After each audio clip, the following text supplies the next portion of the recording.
Hello and welcome to another update video about Solana. Solana hasn't done much since the last update, so we can keep it short, but just would like to stress again the relevant support levels that we deal with here on the chart at the moment.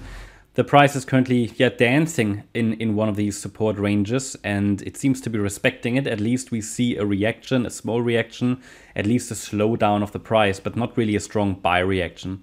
So we're going to take a look at that. Let's talk about the two scenarios that are currently relevant in the very short term. There's one that is short-term bullish, one that is short-term bearish. Would like to focus only on the 1 hour chart in this video. In yesterday's videos, we also took a look at the bigger picture.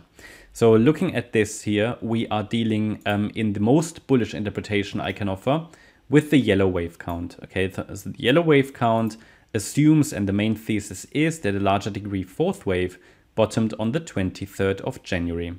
That's sort of the main thesis, actually for both of them. Okay, so it's just that in one of the scenarios, which is the yellow one, we can move up already from here. So there's at least one possibility if the bulls show up now that we could see that surge to the upside, but so far they haven't really shown up.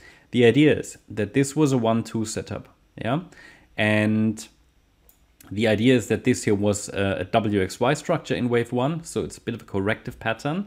And the third wave would be, as far as we can see it, an A, B, C structure, where the A wave completed here.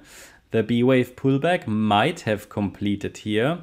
That's at least in the wave count, in the nano count, micro count that I've got on the chart here now, the assumption in this count at least. And then a C wave could start next of a third wave, then a fourth and a fifth. If we talk about a possible target for that C wave or let's talk about just a target for a third wave.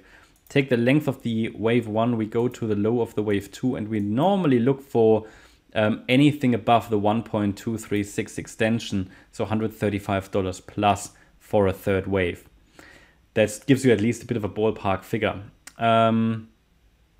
If the wave 2 has bottomed, then the third wave should be next, obviously. So let's zoom in.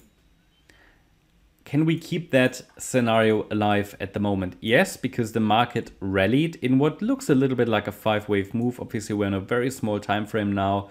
The pullback could also be a 5-wave move. For me, that's not entirely clear what's going on here, yeah, on the nano level. So I just wanna raise a little bit of caution. We haven't seen that buy reaction. I would like to see it from here. It's obviously a very, very small wave degree.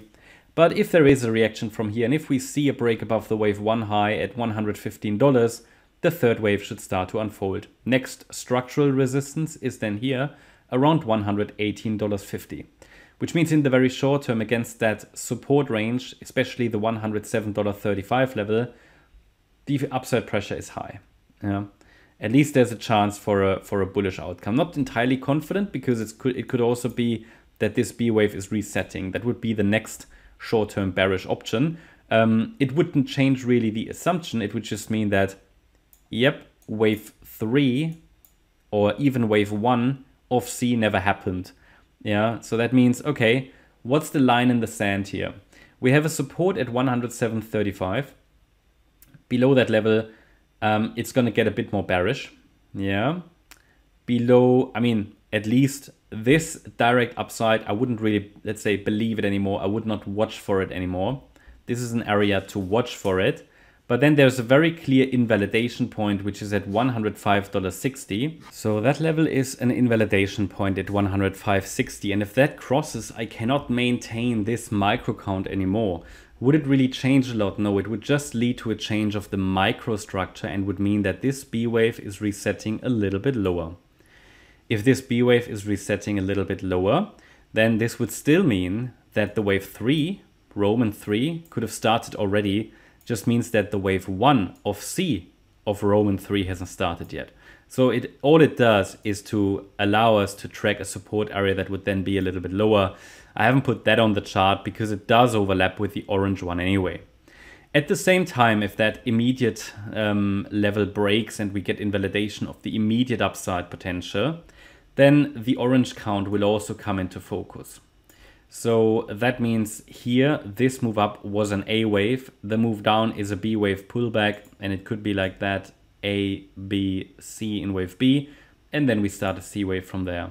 You see, it's not much different from the yellow one in which the B wave is resetting, even though this orange B can go a little lower. Essentially what that means that, you know, I'm watching for a reaction in the support region, but until I see a first, let's say, small 1-2 setup of a wave 3, which would allow for a very tight stop, I'm not going to confirm that a low is in wave 2, and I will still consider lower prices, for example, in the reset of wave B or the orange B wave, okay? Especially when we get a break below 107.35, it means we need to expect a drop into the lower support region between 86 and $101.55. Okay, so you can watch these 4 support levels there. Essentially, it's all about, okay, as soon as we break support, we're watching for lower prices. That has to be the idea. The main trend goes down on the shorter time frame. And then just watch for a first impulsive reaction and the first higher low. And that would be confirmation that the next move up is likely starting. It all depends on how much confirmation you need, really, essentially. Yeah. Here now also, you know, I cannot confirm any low in place at all. So there's no confirmation at all that a low is in. It could be in, small inverse head and shoulders maybe, but I need to see a first impulse above the wave 1 high, followed by a first corrective pullback that forms a higher low, which could then be the 1-2 setup in this third wave. That's my update about Solana. Hope you liked the update. If you did, please hit the like button, leave a comment and subscribe. And if you really like the content, then please check out the channel membership. Also, make sure that you follow us on Instagram and Twitter for additional content. Thanks a lot for watching. Bye-bye.